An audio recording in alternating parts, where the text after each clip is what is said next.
the wisest person I ever met in my life, a third grade dropout. Wisest and dropout in the same sentence is rather oxymoronic, like jumbo shrimp.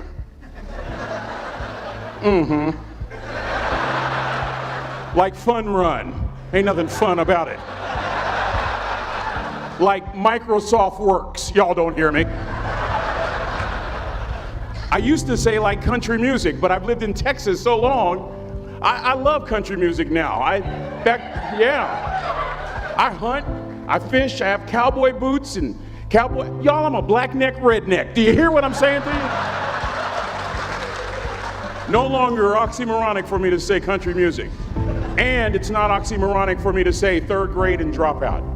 That third grade dropout, the wisest person I ever met in my life, who taught me to combine knowledge and wisdom to make an impact, was my father. A simple cook. Wisest man I ever met in my life. Just a simple cook. Left school in the third grade to help out on the family farm, but just because he left school doesn't mean his education stopped. Mark Twain once said, "I've never allowed my schooling to get in the way of my education." My father taught himself how to read, taught himself how to write, decided in the midst of Jim Crowism, as America was breathing the last gasp of the Civil War, my father decided he was going to stand and be a man. Not a black man, not a brown man, not a white man, but a man. He literally challenged himself to be the best that he could all the days of his life. I have 4 degrees. My brother is a judge. We're not the smartest ones in our family. It's a third grade dropout daddy. A third grade dropout daddy who was quoting Michelangelo, saying to us, "Boys, I won't have a problem if you aim high and miss, but I'm gonna have a real issue if you aim low and hit." A country mother quoting Henry Ford, saying, "If you think you can or if you think you can't, you're right." I learned that from a third grade drop. Simple lessons. Lessons like these. Son, you'd rather be an hour early than a minute late. We never knew what time it was at my house because the clocks were always ahead. My mother said for nearly 30 years, my father left the house at 3:45 in the morning. One day she asked him, "Why, Daddy?" He said, "Maybe one of my boys will catch me in the act of excellence. I want to share 2 things with you." Aristotle said, "You are what you repeatedly do." Therefore, excellence ought to be a habit, not an act. Don't ever forget that. I know you're tough, but always remember to be kind. Always. Don't ever forget that. Never embarrass mama. Yeah. If mama ain't happy, ain't nobody happy. If daddy ain't happy, don't nobody care. But I'm trying to tell you. Next lesson. Lesson from a cook over there in the galley. Son, make sure your servant's towel is bigger than your ego. Ego is the anesthesia that deadens the pain of stupidity. Y'all might have a relative in mind you want to send that to. Let me say it again. Ego is the anesthesia that deadens the pain of stupidity. Pride is the burden of a foolish person. John Wooden coached basketball at UCLA for a living, but his calling was to impact people. And with all those national championships, guess what he was found doing in the middle of the week? Going into the cupboard, grabbing a broom, and sweeping his own gym floor. You want to make an impact? Find your broom.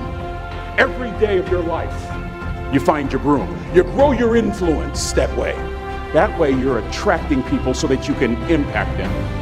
Final lesson. Son,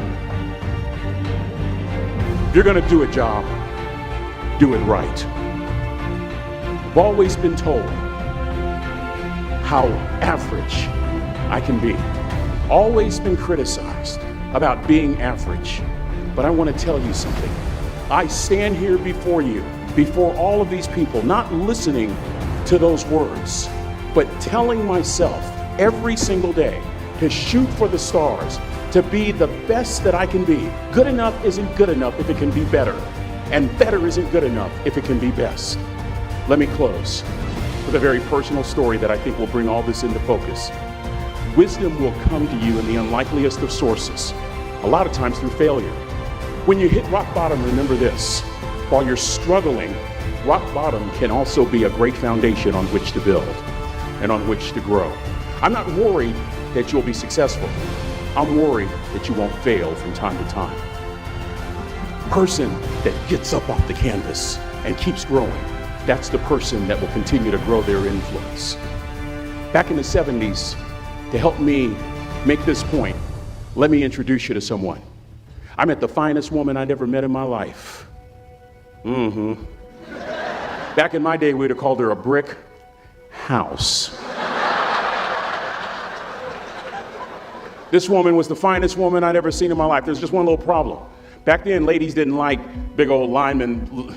The Blind Side hadn't come out yet. They like quarterbacks and running backs. We're at this dance, and I find out her name is Trina Williams from Lompoc, California. And we're all dancing, and we're just excited. And I decide in the middle of dancing with her that I would ask her for her phone number. Trina was the first one. Trina was the only woman in college who gave me her real telephone number. The next day, we walked to Baskin & Robbins ice cream parlor. My friends couldn't believe it. This has been 40 years ago, and my friends still can't believe it. We go on a second date, and a third date, and a fourth date. We drive from Chico to Vallejo so that she could meet my parents. My father meets her. My daddy, my hero, he meets her, pulls me to the side and says, "Is she psycho?" But anyway, we go together for a year, 2 years, 3 years, 4 years. By now, Trina's a senior in college. I'm still a freshman, but I'm working some things out. I'm so glad I graduated in 4 terms. Nixon, Ford, Carter, Reagan. So now it's time to propose. So I talk to her girlfriends, and it's California, it's in the 70s, so it has to be outside. You have to have a candle, and you have to have, some chocolate. Listen, I'm from the hood. I had a bottle of Boone's Farm wine. That's what I had. She said yes. That was the key. I married the most beautiful woman I'd ever seen in my life. Y'all ever been to a wedding, and even before the wedding starts, you hear this? How in the world?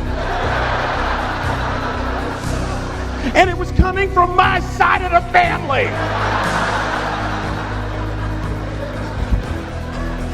We get married, we have a few children, our lives are great.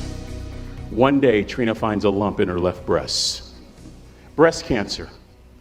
6 years after that diagnosis, me and my 2 little boys walked up to Mommy's casket.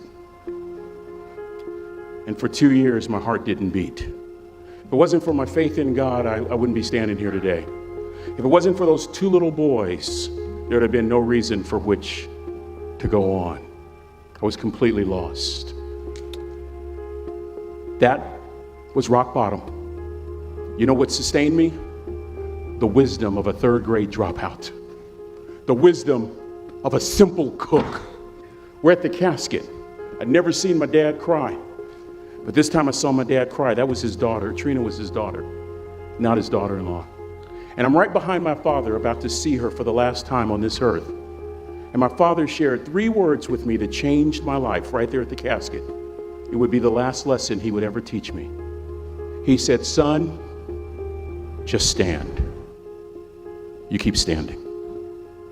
You keep standing, no matter how rough the sea, you keep standing." And I'm not talking about just water.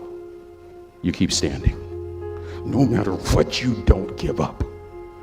And as clearly as I'm talking to you today, these were some of her last words to me. She looked me in the eye and she said, "It doesn't matter to me any longer how long I live. What matters to me most is how I live." I ask y'all one question, a question that I was asked all my life by a 3rd grade dropout. How you living? How you living? Every day, ask yourself that question, how you living? Here's what a cook would suggest you to live this way. That you would not judge, that you would show up early, that you'd be kind, that you'd make sure that that servant's towel is huge and used, that if you're gonna do something, you do it the right way. That cook would tell you this, that it's never wrong to do the right thing, that how you do anything is how you do everything.